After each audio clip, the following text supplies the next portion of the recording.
like, comment, and subscribe. If you want to see more. Welcome to a brand new Captain Marcus McCunwell and crew, frequent privateers of the Royal Crown, also known on the high seas as Captain Anarchy. You and your crew stand accused of treason on the high seas against the American colonies. How do you plead for you and your crew, sir?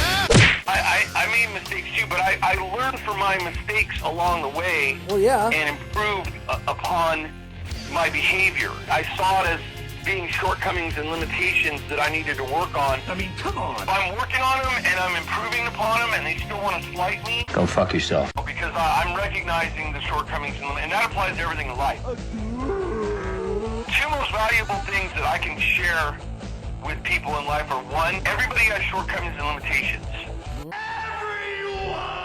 Anyone who doesn't think that they have shortcomings and limitations and thinks that they're like basically perfect is a fucking narcissist. And go lean over cool water and stare at their own reflection until they fall forward and drown themselves. Better than you.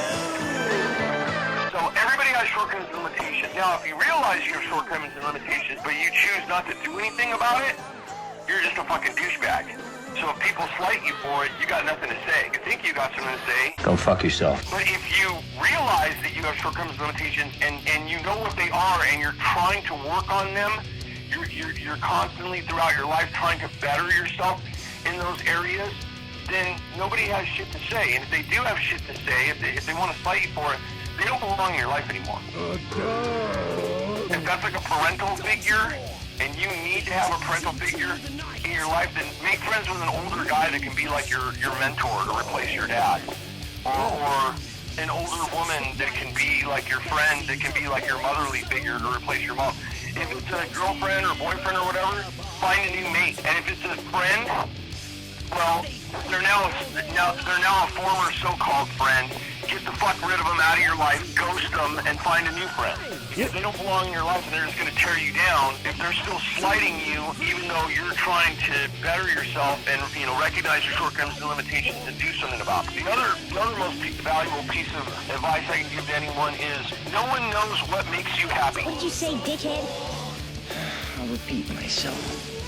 Only you know what will make you happy in life. No matter how much someone cares about you, they love you, and they care about you, they're not going to help you figure it out. But why? Because they're too busy trying to figure it out and attain it for themselves. So it's up to you. I don't care if you got to get a pen and a piece of paper and make a fucking physical, actual list. It's up to you to figure out what the things are that will make you happy in life, and then figure out how to make them happen for yourself, how to make them a reality. Make a list of the things that would make you happy in life, and then leave some space next to each one and start jotting down ideas of how you can make those things into a reality. And then go actually do it. Actually go accomplish it and for yourself and do it to make yourself happy, because nobody else is going to. No matter how much you think they care about you and they love you and unconditionally and whatever and blah, blah, blah, blah, blah, they're too busy trying to figure it out and attain it for themselves. They're not going to help you. They might be able to help you out like a little bit along the way, or you can just be fucking miserable, have a shitty life, and ultimately probably end up either killing yourself slowly with drugs and alcohol or whatever, or sleeping around and get AIDS and die or some shit or whatever, or just straight out fucking hang yourself from the rafters or blow your brains out or take a bottle of C4 or something. You know what I mean? So the choice is really yours. Well, those are the two most insightful, wise things that I can impart upon other people that I've learned in my years on this rock.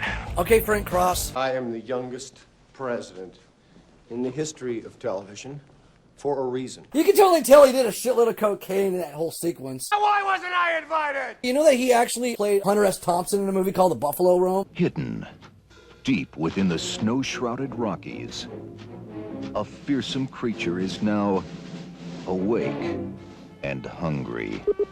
Bronco, he's mine.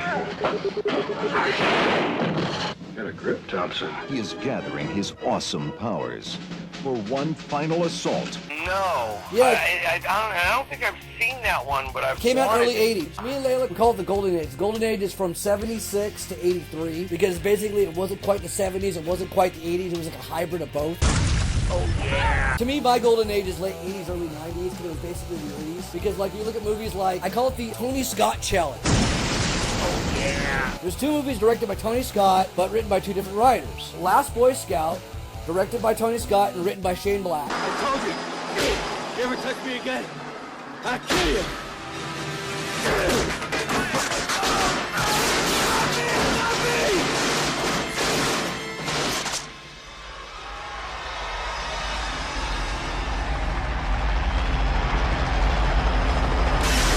True Romance, which is directed by Tony Scott and written by Quentin Tarantino. That's a fact. Tell me, am I lying? What's really funny is what True Romance has over Last Boy Scout is awesome villains, but, you know, alright protagonists. Must have thought it was White Boy Day. And then in Last Boy Scout's the other way around. It's fucking awesome heroes and, like, alright villains. Both movies are very 80s, they both came out in the 90s. I would like to hear you scream in pain. Play some rap music.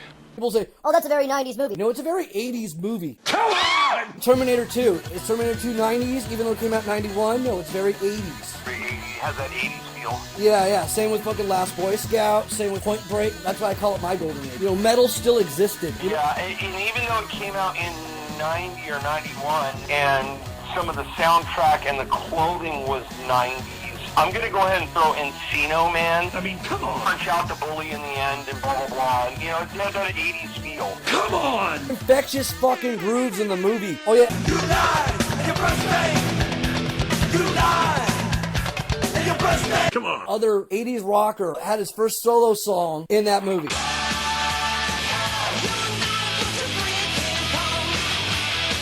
The 90s was everything after the fall of 94. And we all know what movie basically declared that. Airheads predicted what the 90s was going to be. Because what's the idea of the movie? A struggling band in LA holds a radio station hostage, only to find out that radio station being taken over by easy listening. Just like what happened to KNAC. That movie basically kind of said, this is what's going to happen for the rest of the decade.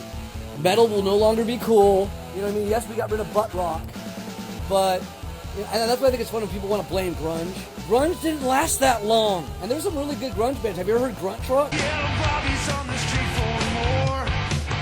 Says he's tired of living so low. I just want a cigarette. I just want to stay in bed. Every time I say John Favreau, I immediately think Grunt Truck. Down in walls, found myself inside them. The reason why they're not around anymore is the singer died. And it's weird. He died of diabetes.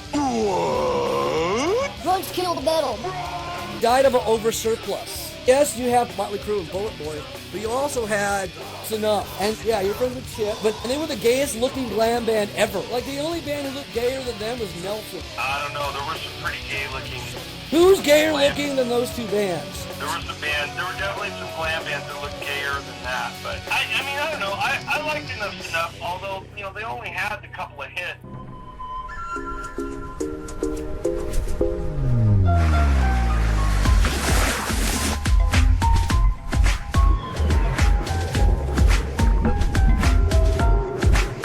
And I'm asking all you people, because we're living in a Check out our Patreon, and linked in the description, as you can tell, and support our cause. We don't get paid for this shit.